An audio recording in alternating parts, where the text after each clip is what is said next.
Ayun guys, okay na, tumutugtog na yung amplifier.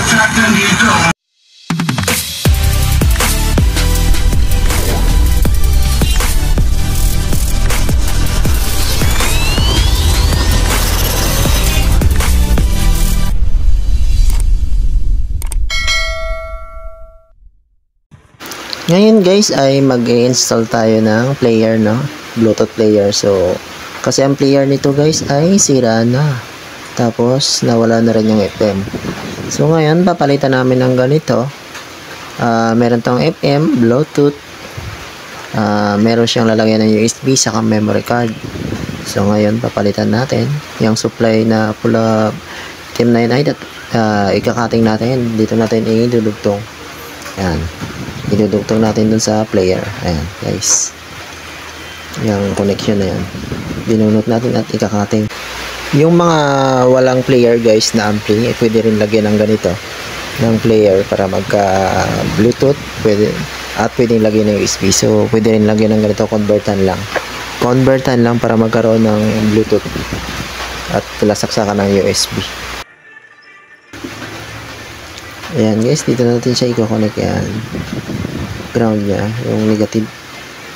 Kaya may saksakan din siya ng power supply niya. Ayan.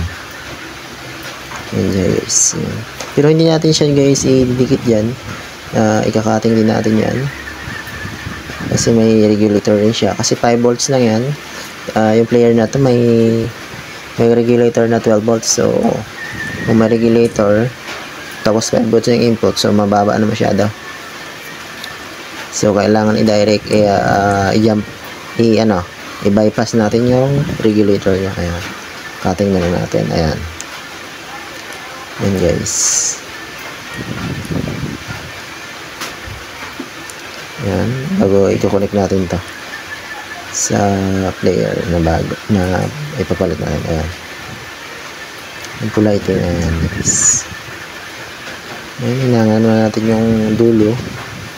Ayan, balutin natin ng hinang para kumapit. Ayan. So ihinang natin dito siya guys. Ayan, sa player na to. Ayan. Ayan, sa ground. I-direct natin guys kasi nga may regulator bago dun sa 5 volts. Ayan, bypass na natin sa regulator. Yung kulay itim na yun guys ay yung regulator na 12 volts. Kasi ang output nito ng nanto ay 5 volts. So kung ipapasok po sa 12 volts, mababa na masyado. Ayan. Ayan, i-bypass natin yung 12 volts regulator. Kasi yung supply na nakakabit dito ay 5 volts lang. So kailangan natin i-bypass. So ayan, na-connect na natin. Ayan. Tapos yung output niya guys ay i-connect natin doon sa yan, i-connect natin yung output ng antenna. Yan yung antenna niya. Idugtong natin bago tatanggalin natin yung nakakabit dati doon. So siya yung ipapalit natin. Kasi nga yung player nito ay may FM. Yan, bago connect natin yung kulay pula. Hindi, testing pa lang. Ayan. Bago subok natin guys kung ilaw na to. Ayan guys, kung ilaw na. So gumana yung kinonvert natin. Yun guys, may FM na. Ayan, umandar na yung kinabit natin player. Ayan, umandar na.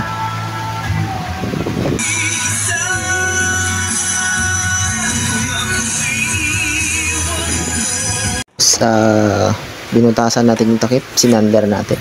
Doon natin siya ikakabit sa taas ng takip itong Bluetooth player na to na may FM. Yan, binutasan natin. Diyan natin siya i-screw, ibobo.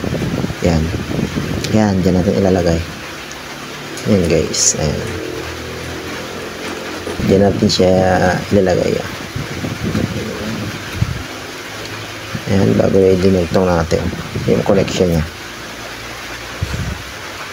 So ayan guys, ayan yung pagkakakabit. Kasi dito sa harap, kung ikabit dito sa harap ay pangit na rin tingnan bago i-screw kabilaan. screw kabilaan para hindi matanggal. Ayan.